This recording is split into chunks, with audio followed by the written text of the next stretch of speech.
भारतीय शायर जावेद अख्तर का एक नया बयान सामने आया है जिसमें वो भारत में एक तकरीब में बैठकर पाकिस्तान के हवाले से दिलचस्प तबसरे दे रहे हैं। पिछले दिनों हमने बैशिंग की थी जब वो लाहौर में अल हमरा आर्ट काउंसिल में बैठे हुए थे। वहाँ पर इन्होंने कुछ बातें की थी जिससे हमें दुख हुआ था, हमारे मुंह पे वो कह के गए थे। लेकिन इंडिया में जाके उन्होंने कुछ इंटरेस्टिंग बातें की हैं। आज हम देखेंगे कि वो क्या बातें की हैं। उनसे सवाल किया गया एंकर की जानिब से कि जो हम पाकिस्तान के बारे में सुन रहे हैं कि डिफ़ॉल्ट होने जा रहा है, तबाही मची गई है, तो आपने वहाँ पर क्या देखा है? क्या आपको फील हुई है वहाँ पर गुर्बत, महंगाई या डिफ़ॉल्ट या दिवालिया वाली सिचुएशन? तो वहाँ पर जावेद अख्तर का जो जवाब था वो इंटरेस्टिंग था। उनका मुझे तो ऐसा कहीं नहीं लगा कि वहाँ पर कोई गुर्बत हो या कोई हालात बुरे हों। वहाँ पर तो मैंने बड़े अच्छे हालात देखे हैं, लोगों के मुंह पे स्माइल्स देखी हैं, बड़ा नॉर्मल अंदाज में सब कुछ चल रहा था। उन्होंने कहा कि गुर्बत या कुछ हो ना, कुछ बुरी सूरत हाल, वो तो हमें मुंबई या दिल्ली की सड़कों पर बड़ी आम नज़र आती है। हमें स्लम्स नज़र आते हैं जो होते हैं आपके होमलेस लोगों के घर, और बड़ी बड़ी बुरी चीज़ें हमें नज़र आती है। लेकिन पाकिस्तान में मुझे कुछ नज़र नहीं आया। लाहौर की सड़कों पर, लाहौर की गलियों में मुझे कुछ ऐसा, कोई ऐसे गरीब लोग मुझे नज़र नहीं आए। वहाँ पर उन्होंने मज़ीद एक बोंगी मार दी। उन्होंने कहा कि शायद हो सकता है कि पाकिस्तान में बड़े शहरों में गरीबों पर एंट्रेंस ममनू हो, मतलब शायद वो गरीबों को एंटर ही नहीं होने देते शहरों में। ये बहुत बड़ी बोंगी मारी है। दरअसल ये हरकतें ख़ुद इंडिया ने की थी जब ट्रंप ने 2020 में विज़िट किया था। तो दिल्ली में एक स्लम एरिया था, उसके इर्द गिर्द इन्होंने एक लंबी दीवार खड़ी कर दी थी ताकि अमरीकी सदर को भारत की गुर्बत नज़र न आए। तो पाकिस्तान में ऐसा तो कहीं नहीं होता कि जी गरीबों की एंट्री बंद हो लाहौर में। बहरहाल वो शायद उनका वो जवाब देने का तरीका था कि यार मुझे तो गुर्बत नहीं कहीं नज़र आई जो हमें मुंबई या दिल्ली जैसे शहरों में आम नज़र आती है। तो ये हकीकत है कि पाकिस्तान में अगर आप लाहौर, इस्लामाबाद की बात करें तो यहाँ पर ऑब्वियसली काफ़ी लोगों के पास पैसा बहुत ज़्यादा है। हुकूमत के पास हो ना हो, लोगों के पास बहुत ज़्यादा पैसा है। कराची में कराची में हर तरह का लोग है, पूरा वो एक मिनी पाकिस्तान है, हर तरह का वहाँ पर बंदा है। तो वहाँ पर आपको नज़र आ जाती है गुर्बत। लेकिन मतलब ये हम भी एक्सपीरियंस करते हैं कि लाहौर में बड़ी कम इस तरह की चीज़ें हैं। गुर्बत बज़ाहिर नज़र नहीं आती लेकिन गुर्बत तो है। इस पर कुछ लोगों ने इन पर तनकीद भी की हुई थी कि भाई आप तो सिर्फ गए ही कैंट या माल रोड पर हैं लाहौर में, तो वहाँ पर क्या गरीब लोग नज़र आने हैं आपको। लेकिन ये भी बात दुरुस्त है, उन्होंने कहा कि कहीं ना कहीं झलक नज़र आ जाती है, कोई भी एरिया हो। एंकर ने उनसे पूछा ना, उन्होंने कहा हो सकता है वो आपको उन सड़कों से लेके गए हों जहाँ पर गुर्बत ही ना होता। जावेद अख्तर का रिप्लाई था कि गुर्बत नज़र आ ही जाती है। उन्होंने कहा कि मुंबई या दिल्ली में भी जिस मर्जी सड़क से ले जाएं, जिस मर्जी एलीट सड़क से ले जाएं, वो झलक नज़र आ जाती है जो लाहौर में मुझे नज़र नहीं आई। तो खैर, इस वक्त पाकिस्तान की दिवालियापन को लेकर, पाकिस्तान की जो मखदूश इकनॉमिक कंडीशंस हैं उसको लेकर भारत में बड़े तबसरे हो रहे हैं। भारतीय, वो पंजाबी में वर्ड है ना, चेज़े लेते हैं, हमारी मिजरीज़ पे वो चेज़े ले रहे हैं। तो ये पाकिस्तान और इंडियंस का तो ये अब मशगला बन गया कि एक दूसरे की मिजरीज़ पर इन्होंने चेज़े लेने होते हैं। चाहे वो क्रिकेट हो, चाहे वो एंटरटेनमेंट हो, चाहे वो पॉलिटिक्स हो या मुल्की हालात हों। जब भारत में बुरे हालात थे 2020 में या 21 में या उससे पहले जब फसादात हो रहे थे, तो हम भी चीज़ें लिया करते थे। लेकिन हमने कोविड में उनके कोई चीज़ें नहीं लिए, हमने मदद की ऑफ़र की थी उन्हें। उस वक्त पाकिस्तान के हालात बेहतर थे, हमने कोविड को अच्छे तरीके से हैंडल किया था। लेकिन उससे पहले नो डाउट हम भी उनके चीज़ें लेते हैं, वो हमारे। लेकिन आजकल कुछ ज़्यादा ही उनके मीडिया पर डिस्कस हो रहा है, हंसी भी कभी कभार आती है। ऑप्शंस डिस्कस हो रहे होते हैं कि जी हमें पाकिस्तान पर कब्ज़ा कर लेना चाहिए, नहीं कर, मतलब जैसे Pakistan is a piece of cake ना, कि जी दिवालिया हो रहा है तो जी भारतीय आर्मी के लिए मतलब कोई हलवे वाली चीज़ है कि जी वो आएंगे और पाकिस्तान पर कब्ज़ा कर लेंगे। तो जावेद अख्तर साहब को तो महंगाई नज़र नहीं आई। मैं आपको बता देता हूँ, आप हमारे पाकिस्तान से देखने वाले लोग, भारत से देखने वाले लोग जिनको बड़ा जो चीज़ें लेते हैं हमारी महंगाई के, तो फिर मैं आपको असल सिचुएशन बता देता हूँ। आज की ही ताज़ा खबरें हैं, 32% की ख़तरनाक हद तक पहुँच गई है पाकिस्तान में inflation. Consumer price index, CPI index आपका 32% पे पहुँच गया, जो कि एक साल पहले, रजीम चेंज से एक महीना पहले ये 12% पे था। तो 20% का जो जंप एक साल में आया, ये 1965 के बाद, यानी पिछले तकरीबन 50 सालों में सबसे बदतरीन जंप है महंगाई का। 1965 जब वो साल जब हम भारत से लड़ रहे थे, एक जंग की कैफियत थी, तो मुल्क में एक क्राइसिस आया था, तो उस वक्त इतनी ज़्यादा इन्फ्लेशन थी। 50 साल बाद आज हम उस इन्फ्लेशन का सामना कर रहे हैं। 32% इन्फ्लेशन के साथ आप और मैं ज़िंदगी गुजार रहे हैं। आप सबको लाल सलाम है। जो इन्फ्लेशन लास्ट ईयर 12% थी, वो आज 32% तक पहुंच गई है। इसमें अगर हम कुछ चीज़ों की बात करें तो एक साल में प्याज की कीमत में 416% इजाफा हुआ है। यानी मतलब अगर 40 रुपये थे प्याज, तो आज वो 160 के हो गए हैं। चिकन 100% का इजाफा, अंडों में 80% का इजाफा, चावलों में 80% का इजाफा, आपके आटे में 70% का इजाफा, मूंगी की दाल जो गरीब की दाल होती थी वो उसमें 60% का इजाफा। इसके अलावा दूसरी आपकी दालों में 56% का इजाफा, दाल माश में 50% का इजाफा और कुकिंग ऑयल में 50% का इजाफा, ड्राई फ्रूट्स में 47% का इजाफा, वेजिटेबल घी 46% और फ्रेश फ्रूट्स 46%। इसके अलावा इसी महीने इसी आज की ही खबर थी कि पिछले साल के मुकाबले में आपकी जो एक्सपोर्ट्स हैं उसमें 20% की गिरावट देखने को मिल रही है और आपका स्टॉक मार्केट भी नीचे जा रही है। ऑब्वियसली इन हालात में कौन सी स्टॉक मार्केट अच्छा परफॉर्म करेगी। और डॉलर ने एक बार फिर बहुत बड़ा जंप मारा है और एक दिन में सिर्फ 20 रुपये इसमें इजाफा हो चुका है। 20 रुपये की वैल्यू में गिरावट देखने को मिली है एक दिन में, जब 265 समथिंग का था और जब मैं ये वीडियो बना रहा हूँ तो इस वक्त ये 286 पे है इंटर बैंक इसकी जो प्राइस है। इसके अलावा सॉरी टू से एक और बुरी खबर आपको बताता चलूँ, लेकिन इन्फॉर्म्ड रहना बहुत ज़रूरी है। आपकी जो मूडीज़ है, जो आपकी क्रेडिट रेटिंग एजेंसी है, उन्होंने आपकी रेटिंग को मज़ीद मनफी कर दिया है।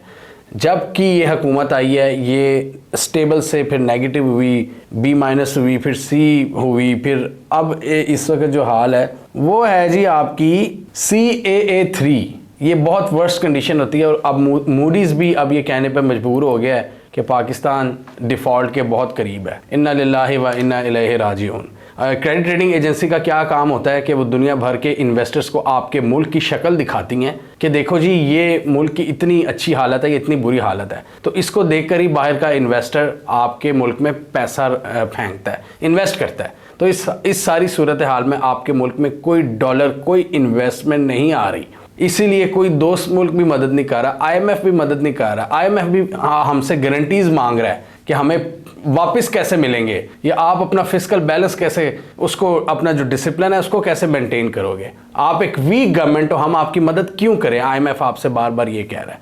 इसके अलावा एक और बुरी खबर, ये सारी बुरी खबरें आज के दिन ही इकट्ठी हुई हैं। वैसे तो ये पिछले 3-4 महीने से हो रहा है कि एक हफ्ते में एक दिन आता है जिसमें बम्बारमेंट होती है बुरी न्यूज़ की। तो स्टेट बैंक ने जो पॉलिसी रेट है, यानी इंटरेस्ट रेट, आपकी जो शरह सूद है पूरे मुल्क में बैंक्स की, उसको 20% कर दिया है, जो कि पहले शायद 17 या 18% थी।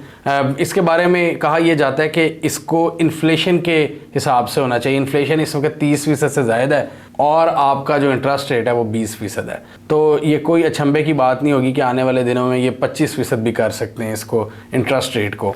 इस पर भी IMF ने इन पर काफ़ी दबाव डाला था स्टेट बैंक पर कि इसको आप बढ़ाएं। तो स्टेट बैंक ने इसको अब 20% बढ़ाया है 300 बेस पॉइंट्स के साथ। तो मुझे नहीं समझ आती कि ये क्या शौक था जिन लोगों ने रिजीम चेंज ऑपरेशन किया। इस वक्त की अगर बात करें, ये जो मूडीज़ ने आपको रेटिंग दी है ना, इस सतह पर आप आज से 30 साल पहले गए थे 94 में, और तब भी ये पीपल्स पार्टी और नून लीग ही मुल्क के साथ खिलवाड़ कर रहे थे। ये 90s का पूरा एरा इन्होंने खिलवाड़ किया। 98 में इसहाक डार ने मुल्क को दिवालिया किया, लोगों के डॉलर्स जब्त कर लिए। 2008 से 13 तक भी यही दो पार्टियों के जो मस्तियां थीं, उसमें हमारा मुल्क बहुत ज़्यादा दहशतगर्दी, लोड शेडिंग हमने फेस की। फिर 2017-18 में यही इसहाक डार था और यही नवाज शरीफ की हुकूमत थी जिसने $20 बिलियन का खसारा छोड़ा था, और अब ये चौथी बार मुल्क को दिवालिया करने जा रहे हैं 2022 में। यही PDM, यही पीपल्स पार्टी, यही नून लीग। और IMF के हवाले से हम पिछली 3-4 वीडियोस में आपको बता चुके हैं कि वो क्यों नहीं आ रहा। जो उन्होंने महंगाई का कहा था वो इन्होंने कर दी है, और इसके बाद अब ये तप रहे हैं इसहाक डार IMF पे। इनकी ऑडेसिटी चेक करें, IMF पे गुस्सा हो रहे हैं कि क्यों नहीं पैसे दे रहा हमें। मतलब आपके डैडी जी का पैसा जो वो आपको देंगे, वो तो आपको मतलब आप कभी किसी कर्जा देने वाले को बोल सकते हो कि तू मुझे कर्जा क्यों नहीं दे रहा? वो कहेगा पहले तू अपना बता तो सही, तू दे सकता है कि नहीं?